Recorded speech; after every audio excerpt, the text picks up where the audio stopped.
제가 약 25년 전에 신학대학원에 재학하면서 조금 더 관심을 가지고 들은 수업은 아무래도 목회 경험이 많은 목사님들이 하시는 수업들이었습니다. 그 중에 어떤 목사님 한 분의 수업은 매 학기 개설되었습니다. 학기마다 강의 주제 제목을 달리해서 개설이 되었는데요.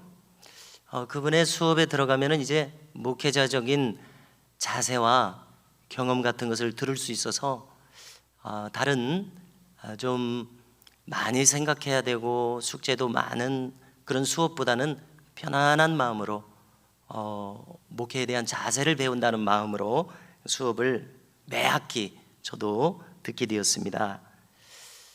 자, 많은 수업의 내용들이 있었지만은 그 중에서 어떤 한 이야기를 들었을 때에 저는 그 이야기의 전체 주제에 의해서 큰 충격을 받았었고, 그리고 지금까지도 간간히 그 이야기를 떠올리면서 중요한 삶의 지표로 삼게 되는 그러한 말씀을 들은 것이 있습니다. 그 내용인 즉슨 이렇습니다. 이제 신학생들이 신학 수업을 쭉 해 나가다가 목사가 되기 위해서는 목사고시라고 하는 최종 관문을 통과해야 합니다. 그래서 목사고시는 보통 어린이날에 보게 되는데 하루 종일 여러 과목의 시험을 치릅니다. 그리고 오후 중후반쯤 돼서 맨 나중에 면접을 봅니다. 그러면 그때 선배 목사님들이 이 목사 후보생을 1대1로 면접하는 시간이 있습니다. 그래서 이 목사님은 총회의 고시위원장을 지내면서 이제 면접을 하면서 던질 질문을 간추리는 가운데 꼭 이 질문만은 하도록 하셨던 그 질문이 있습니다. 그 질문은 무엇인가 하면은 이제 목회자 후보생 수험생에게 자신이 평소에 존경하고 있는 목사님을 3분을 떠올려서 기록하게 하는 것입니다. 그러면 후보생들이 저마다 고심을 하면서 기록을 합니다. 그런데 그 가운데 어떤 사람들은 쉽게 답을 쓰지 못하는 것입니다. 그러면 이 면접관 목사님이 그에게 묻는다는 것인데요. 아니, 왜 당신은 이 답을 쉽게 쓰지 못하고 있습니까? 자, 여기서 그 수험생이 대답을 합니다. 잘 한번 들어보시기 바랍니다. 그가 이렇게 대답을 합니다. 아니, 어디 존경할 만한 목사님이 있어야지 말이죠. 이렇게 답을 한다는 것입니다. 그래서 물어본 그 목사님이 깜짝 놀라면서 아니, 존경할 만한 목사님이 없다니, 어떻게 지금까지 인생을 살아왔길래 존경할 만한 목사님을 한 분도 떠올리지 못한단 말인가? 그래서 목사님은 깜짝 놀라면서 다시 한번 질문을 던집니다. 아니, 지금까지 살아오면서 가정에서, 학교에서, 직장에서, 교회에서 존경할 만한 사람들이 그렇게 없더란 말입니까? 라고 물어볼 때 존경할 만한 사람을 만나지 못했다는 것입니다. 그래서 목사님은 깜짝 놀라면서 그 수험생의 이름을 따로 수첩에 기록을 해두었다는 것입니다. 왜냐하면 앞으로 이 사람이 어떻게 목회를 해나가나 이렇게 지켜보기 위해서입니다. 그래서 목사님은 말씀을 덧붙이시기를 이제 부인할 수 없는 실증적인 증거를 얻게 되었노라고 하시면서 20년쯤 후가 지나서 그들을 다 살펴보니까 그들이 하나같이 다 목회에 실패하고 더 나아가서 일찍 죽는 사람들도 있더라는 이야기를 하십니다. 그래서 제가 이 이야기를 들었을 때 제 마음속 깊이 이 이야기를 간직하게 되었었습니다. 그리고 지금까지 살아오는 중에 간간히 이 이야기가 저에게 떠오르는 겁니다. 그리고 스스로에게도 또 묻게 되는 것이죠. 나는 내가 지금까지 존경할 만한 목사님이 어느 분이 계신가? 이렇게 생각을 할 때에 제가 고등학교 2학년, 3학년 때 3학년 때 이 시골 교회 새로 건축을 하게 되었습니다. 그런데 청년들도 다 떠나가고 고등학교 1학년 때 새로 오신 목사님께서 혼자 벽돌을 저 종탑 높이 올라가서 벽돌을 쌓으시는 거예요. 그때 저는 참 이 목사님에 대해서 뭔가 설명할 수 없는 너무나도 귀한 모습이라는 생각을 가졌었습니다. 그래서 고향교회 목사님 이름도 이렇게 적고 그랬었는데요, 스스로에게 이렇게 묻게 됩니다. 나는 존경할 만한 분들을 어떤 분들을 가졌는가? 여러분들도 한번 물어보십시오. 나는 존경할 만한 선생님이 있나? 더 나아가서 나는 나의 부모님을 존경하고 있는가? 아니면 나도 존경할 만한 사람을 그렇게 별로 발견하지 못한 채로 살아가고 있는가? 자, 여기에서 이 마음속 깊숙이 무슨 문제가 있는가를 한번 생각해 보게 됩니다. 그러면 우리는 여기 이 마음속 깊숙이 존경할 만한 사람이 없는 사람 마음속 깊숙이 교만이라고 하는 이 심리가 문제가 되고 있음을 깨닫게 됩니다. 생각해 보십시오. 교만한 사람은 존경할 만한 사람이 없습니다. 모두가 다 잘못되었다고 생각하기 때문입니다. 그리고 그 자신에 대해서는 자기의에 가득 차 있습니다. 자기만 옳은 것으로 생각합니다.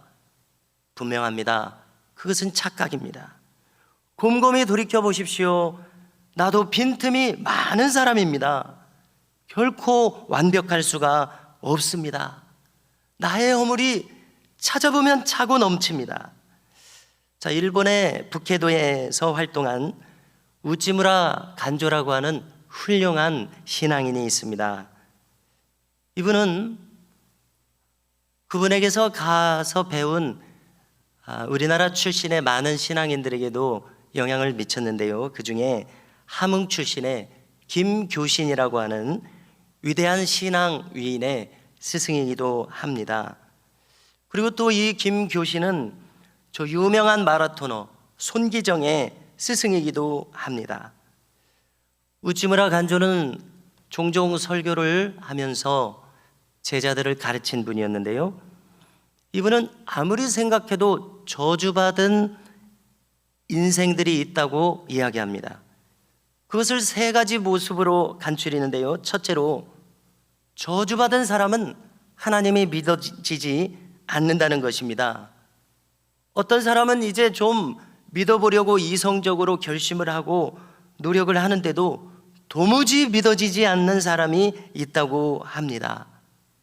그것은 그야말로 무엇인가 버림받은 심령입니다. 신학적으로는 이것을 유기된 심령이라고 이야기를 합니다. 버림받았다는 뜻이죠. 하나님으로부터 하나님과 좀처럼 연결이 되지 않는 것입니다. 자, 두 번째로는요, 설교를 듣거나 성경을 읽을 때에 도무지 하나님의 말씀으로 이것이 들리지 않는 마음입니다. 아무리 말씀을 들어도 읽어도 한갓 세상 지식으로만 들리는 그러한 마음이 있다는 것입니다. 세 번째로는 잘 한번 들어보십시오. 그 마음에 감사하는 마음이 없는 사람입니다. 원망과 불평이 가득한 삶을 사는 사람은 도무지 아무리 생각해도 저주받은 마음이 아니겠는가, 이런 이야기를 했습니다. 그런데 저는 존경하는 사람이 없는 마음도 비슷하지 않은가, 이렇게 생각을 해봅니다. 달리 말해서 이 마음은 내가 닮고 싶은 사람이 없는 마음입니다. 자, 지금까지 우리가 살아온 것을 보면은요, 인간은 누구나 할 것 없이 또 다른 사람을 쳐다보면서 그분을 모방하면서 성장하고 살아오게 되어 있습니다. 샘플이라고 하죠. 그 실내를 내 눈으로 보고 귀로 듣고 그 얼굴을 내 눈으로 보면서 그대로 나도 모르게 본을 떠서 말을 하고 행동을 하는 것이 바로 우리들의 모습입니다. 그런데 내가 닮고 싶은 사람, 마음이 끌리는 사람, 나도 모르게 사회에서, 가정에서, 교회에서, 학교에서 내가 닮고 싶은 사람이 없었더라고 하는 것은 참으로 심각한 상태를 가리키지 않겠느냐는 생각입니다. 네, 오늘 말씀에서 사도 바울은 이렇게 말합니다.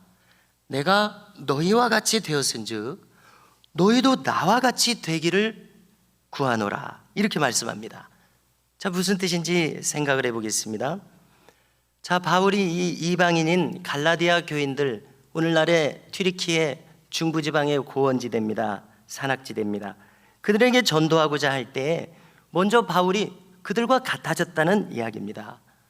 자, 이 유대인과 이 당시의 소아시아인들, 튀르키예 사람들, 인종이 다릅니다. 생각이 다릅니다. 문화가 다릅니다. 생활 방식이 다릅니다. 그것을 존중해 주었다는 것입니다. 왜냐하면 완전히 유대인과 다른 모든 이 상황과 형편이 다르기 때문에 그렇습니다. 그래서 사도행전 15장을 보면은 예루살렘 교회의 지도자들이 이방인 선교를 위한 최소한의 우리가 복음을 전할 때 율례를 정하자, 이렇게 의논을 해서 정한 것이 있습니다. 왜냐하면 당연히 이방인들이 유대인들과 똑같이 생활 방식을 가져갈 수가 없기 때문에 그렇습니다. 그래서 그들은 세 가지를 제시했습니다. 첫 번째로 이방인들에게는 이 모세오경의 복잡한 율법을 다 요구하지 말고 첫 번째로 우상의 제물을 삼가라, 이게 제일 중요한 것이다. 둘째로 피와 목매어 죽인 것을 삼가라, 이것은 성경에도 나오죠. 피에는 생명이 깃들어져 있고 또 의학적으로는 이제 이 피에는 독소가 많이 들어있다는 것입니다. 삼가라. 특별히 목매어 죽인 것은 큰 고통 속에서 울부짖으면서 죽었기 때문에 거기 독소가 들어있을 것입니다. 세 번째로는 음행을 멀리할 것이다. 이 세 가지입니다. 그래서 종합적으로 스스로 삼가라, 이렇게 율례를 정했던 것입니다. 그래서 여기에 성육신의 원리가 적용되고 있습니다. 성육신이라고 하는 것은 무엇입니까? 높고 높으신 하나님께서 우리 인간과 같아지셨다는 것입니다. 예수님께서 아기 예수의 사람의 몸을 입으시고 저 누추한 말구유 마구간 그 지푸라기 더미 위에 예수님께서 오셨습니다. 이것은 우리 사람과 같아지시기 위함이었습니다. 그래서 하나님 편에서 한번 생각을 해봅니다. 인간에게 다가가야 합니다. 인간들이 깨닫지 못하고 있으니까요. 그 유일한 길은 인간이 되어서 인간의 생각과 말과 인간의 삶을 같이 사는 길 아니겠습니까? 그래서 이 예수님의 십자가는 인간을 향한 하나님의 간곡한 사랑의 표현이요 편지라는 생각을 합니다. 세상에서도 어린아이들의 수준에 맞춰서 교육을 해야 한다고 하지 않습니까? 그래서 흔히 눈높이 교육이니 눈높이 대화니 하는 개념들이 바로 그것입니다. 그래서 바울은 이 갈라디아 교인들에게 복음을 전하면서 바로 이 눈높이 교육, 다시 말해서 성육신적인 방법을 사용했던 것입니다. 내가 너희들과 같이 되었다. 그리고 이제 바울은 정당하게 요구합니다. 너희도 나와 같이 되기를 구하노라. 참으로 놀라운 말씀이 아닐 수가 없습니다. 이 말씀은 한마디로 나와 같이 생각해라, 나와 같이 행동해라, 한마디로 나를 닮아서 행하라, 이렇게 말하는 것 아닙니까? 여러분들, 이것이 왜 놀랍습니까? 이것은 우리와 비교해 보면은 분명히 나타납니다. 자, 우리도 지금까지 살아오면서요, 자식들이나 아니면 다른 사람들에게 나를 닮아라, 이렇게 말하실 수 있는 분 계십니까? 나를 닮으십시오, 나의 본을 받으십시오. 아무리 생각해도 우리는 낯이 좀 붉어지고 겸연쩍어서 자식에게까지도 이렇게 말하지는 못할 것입니다. 그런데 놀랍게도 사도 바울은 지금 이렇게 말하고 있는 것입니다.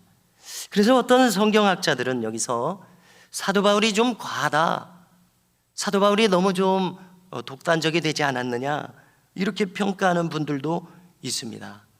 그래서 함께 한번 생각을 해보시기 바랍니다. 정말 사도 바울이 과하게 느껴지십니까? 지금 사도 바울은 좀 너무 지나치게 생각하고 있는 것 같으십니까?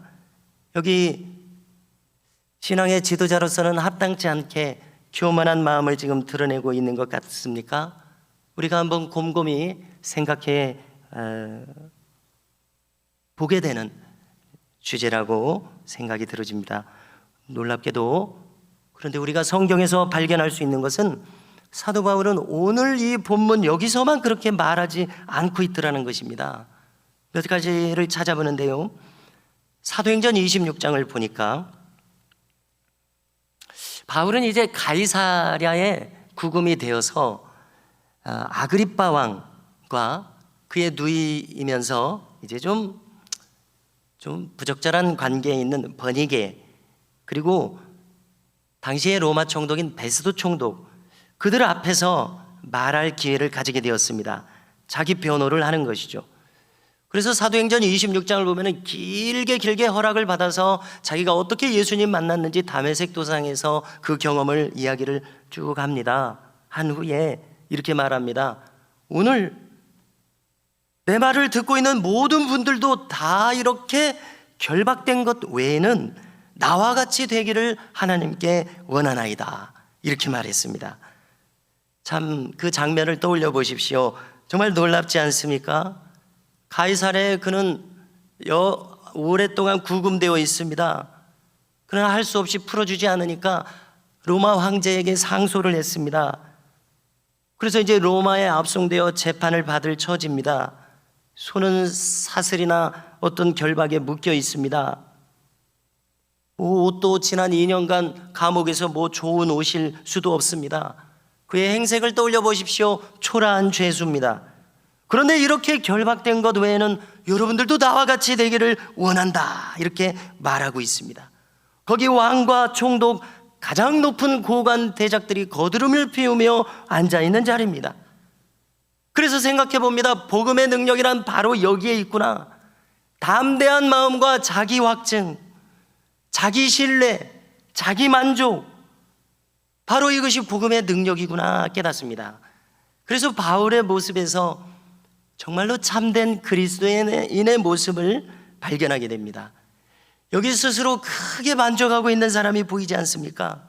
어떤 부족함이나 모자람도 보이지 않습니다. 다시 생각해 보기를, 사슬에 묶인 초라한 죄수, 여러분들도 나와 같이 되기를 원합니다. 왕과 총독 앞에서 말하고 있습니다. 자, 그들의 입장에 한번 되어 보십시오. 그들은 단번에 초롱하며 비웃으며 이야기합니다. 아니, 너의 많은 학문이 너를 미치게 하였도다. 네가 이런저런 적은 말로 나를 권하여 믿게 하려고 하는구나. 자, 그런데 성경을 우리가 또 가만히 들여다보면요, 바울은 나를 닮으라는, 나와 같기를 바라노라는 이 말을 실수로 한 말 같지 않습니다. 그는 여러 번 똑같이 말합니다. 고린도전서 7장에서도 찾을 수 있습니다. 4장에서도 찾을 수 있습니다. 고린도전서 7장 7절을 보니까 나는 모든 사람이 나와 같기를 원하노라. 그러나 사람마다 하나님께 각각 받은 은사가 있노라. 이렇게 말하는데요. 자, 이것은 바울은 지금 사명을 감당하면서 독신으로 살아가고 있습니다. 독신의 삶을 상상해 보십시오. 대부분의 사람들이 결혼을 해서 가정을 꾸립니다. 그런데 바울은 독신으로 살면서 나는 만족하노라, 사명자의 삶에 만족하노라. 나는 속으로 생각한다. 여러분들도 모두 나같이 살면 좋을 텐데, 독신으로 살면서 이렇게 말하고 있는 것입니다. 결혼하지 않고 나같이 살면 좋을 텐데. 보통 만족하지 않고서는 이런 이야기를 할 수가 없겠지요. 자, 예수님께서 하신 말씀이 잠깐 떠오릅니다.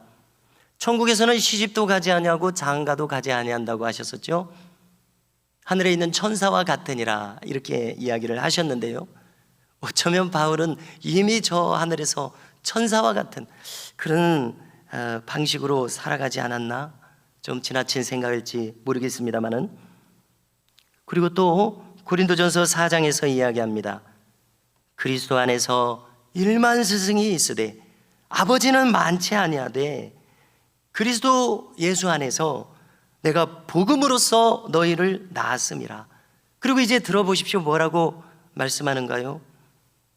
그러므로 너희는 나를 본받는 자가 되라. 너무나 놀랍습니다. 자, 우리는 한두 번 말했으면 실수라고 할 것입니다. 뭔가 잠깐 잘못 생각했다고 할 것입니다. 그러나 오늘 우리가 성경에서 찾은 것만 해도 벌써 4번이나 바울은 이야기하고 있습니다. 그렇다면 이것은 실수로 하고 있는 말이 아닙니다. 이것은 놀라운 자기 확증 속에서 하나님 안에서 나의 정체성을 흔들림 없이 똑똑하게 정립한 결과로 이렇게 말하고 있음을 알 수 있습니다. 참으로 놀랍고도 놀랍습니다. 바울이 자기에 대한 자기 정체성이 이 정도였습니다. 그래서 놀랍습니다. 자기 자신에 대한 지극한 만족이 여기 있습니다. 자, 일전에 말씀을 나누면서 오늘날로 따지면 프랑스 지역에서 활동했던 12세기의 클레르보의 버나드가 설교했던 인간이 하나님을 사랑하는 4가지 단계를 말씀드렸습니다. 그 최종적인 마지막 4번째 단계는 무엇이었습니까? 인간이 하나님을 사랑하게 되는 가장 지극한 경지에서는 하나님을 위해서 나를 사랑하는 단계가 된다는 것을 나눴었습니다. 다시 간추려 본다면요, 처음에는 나를 위해서 나를 사랑합니다. 두 번째는 나를 위해서 하나님을 사랑합니다. 세 번째는 하나님을 위해서 하나님을 사랑합니다. 네 번째는 하나님을 위해서 다시 나를 사랑합니다. 이것이 가장 지극한 경지라고 설교를 했었습니다. 자, 이것을 잠깐 생각해 봅니다. 여기 이 모습 속에 주님을 믿는 믿음 안에서 자기에 대한 절대 긍정이 여기 있습니다. 그래서 저는 이것이 우리 모두가 추구할 모습이라는 생각을 하게 됩니다. 가장 밑바닥까지 타락하고 또 타락한 자기만을 생각하는 이 타락한 자기애가 아니라, 그래서 거기에서 교만이 나옵니다. 인생에 대한 불평과 원망이 거기서 나오고 있습니다. 자기에게 갇혀 있으니까요. 아닙니다. 우리는 이렇게 살아서는 구원을 얻을 수 없습니다. 평강을 얻을 수 없습니다. 자유를 얻을 수 없습니다. 이렇게 가장 밑바닥으로 떨어진 타락한 자기애에서는 절대적인 자기 긍정을 할 수가 없습니다. 하나님은 우리를 그렇게 짓지 않으셨습니다. 하나님을 위하여 나를 사랑하는 단계, 내가 나를 볼 때 구김살이 없습니다. 내가 나를 볼 때 평안합니다. 고요합니다. 내가 나를 보니까 내가 하나님 품 안에 안겨 있습니다. 내가 나를 보니까 그리스도의 가슴에 평안이 기대어 있습니다. 그래서 거리낌이 없게 됩니다. 그래서 바울은 말하고 있는 것 아니겠습니까? 너희도 나와 같기를 원하노라. 나를 닮기를 원하노라. 여기 깨끗한 자기만족 이 없이는 어찌 인간이 이렇게 말을 할 수가 있겠느냐는 생각을 합니다. 오늘 말씀 후반부에서 바울은 사랑하는 갈라디아 교인들에게 상기시키고 있습니다. 그들과 함께 신앙생활을 했을 때를 상기시킵니다. 그들과 함께 머물 때 바울과 갈라디아 교인들이 주고받았던 이 마음이 얼마나 진실되고 지극한 사랑의 관계였는지를 떠올려 보라는 것이죠. 바울은 그들에게 전도하는 중에 그분들이 시험받을 만한 것이 자기에게 있었다고 이야기합니다. 그것이 자기의 육체 가운데 있었습니다. 이런 허물이 있었습니다. 그렇지만 자기를 하나님의 천사와 같이, 또는 놀랍게도 그리스도 예수와 같이 영접했다고 그들에게 감사하고 있습니다. 이걸 떠올리라는 것이죠. 그래서 지금까지 수많은 설교자들이 그 바울의 육체에 있었던 허물은 아마 간질이었을 것이다, 설교하다가 팍 쓰러지는 그런 시험될 만한 일이었을 것이다, 이렇게 설명하는 분도 있고요. 아니면 어떤 분은 안질이었을 것이다, 이렇게 설왕설래합니다. 최근 간증을 나눌 수 있었던 안요한 목사님은 본인이 캄캄합니다. 아무것도 보이지 않습니다. 이 본인의 절절한 경험에 따라서 그것은 다메섹 도상에서 눈이 멀었었던 그것이 회복되지 않은 그 사도 바울의 안질이었을 것이다, 이렇게 확신을 가지고 간증을 하시더라고요. 다 자기의 경험이 반영되는 것 같습니다. 간질이라고 주장하는 목사님은 중학교 때 자기 친구가 팍팍팍팍팍 쓰러졌다가 한 15분 되면 또 멀쩡하게 일어나더라는 것입니다. 그런 것을 생각하면서 이렇게 주장을 하는데요, 우리는 이제 그 나라에 가면 진실이 뭔지 알 수 있을 것입니다. 우리가 꼭 그 나라에 갈 이유를 우리는 이렇게 해서 하나 더 추가하고요, 아무튼 이 갈라디아 분들은 바울을 전적으로 영접했습니다. 그것이 문제가 되지 않는다는 것이죠. 조지 휘트필드도 눈이 사시였습니다. 그의 초상화를 보면 눈이 사시로 나타나요. 그것이 전혀 문제가 되지 않는다는 것입니다. 바울은 갈라디아 교인들에게 이 마음을 다시 요구하고 있습니다. 왜냐하면 지금 갈라디아 교회는 공격을 받고 있습니다. 교회가 무너지고 있습니다. 한마디로 바울이 떠나간 다음에 율법주의자인 유대인들이 들어왔습니다. 한마디로 간추려서 행위구원을 주장합니다. 공로구원, 자력구원을 주장하는 자들이 가만히 들어와서 너희들도 유대인들처럼 율법을 다 지켜야 한다, 이렇게 무거운 짐을 주고 있습니다. 그래서 바울은 말하는 것입니다. 저들은 십자가의 구원을 부정하는 자들이다. 그러므로 바울은 부탁하는 것입니다. 너희들이 나를 전적으로 영접하고 내 말을 하나님의 말씀으로 받았던 그때로 돌이켜다오. 나와 같기를 원하노라. 나의 믿음과 같기를 원하노라, 이 말씀입니다. 그런데 우리가 가만히 생각을 해보니까요, 바울만 이렇게 말하고 있는 것은 아닙니다. 무엇보다도 우리 주님께서 이렇게 말씀하고 계시다는 것을 우리는 성경에서 발견하게 됩니다. 수고하고 무거운 짐진 자들아, 다 내게로 오라. 내가 너희를 쉬게 하리라. 나는 마음이 온유하고 겸손하니 나의 멍에를 메고 내게 배우라. 그리하면 너희 마음이 쉼을 얻으리니 이는 내 멍에는 쉽고 내 짐은 가벼움이라 하시니라. 할렐루야. 또 바울은 말합니다. 너희는 이 마음을 품으라. 곧 그리스도 예수의 마음이니, 쭉 이야기합니다. 내게 배우라. 아무나 이 말을 할 수 없습니다. 오직 자기 확신과 확증이 있는 사람만 이렇게 말할 수 있습니다. 그러므로 저와 함께 다 한번 생각해 보십시오. 그리스도의 온유하심, 그분의 겸손하심, 그분의 순종하셨던 모습, 충성하셨던 모습, 자기를 싹 비우신 모습, 오직 인간은 그분의 마음을 따라 살 때에만 나의 마음의 자유와 평강이 찾아옴을 우리는 기억해야 되겠습니다. 여기서 바울을 다시 생각합니다.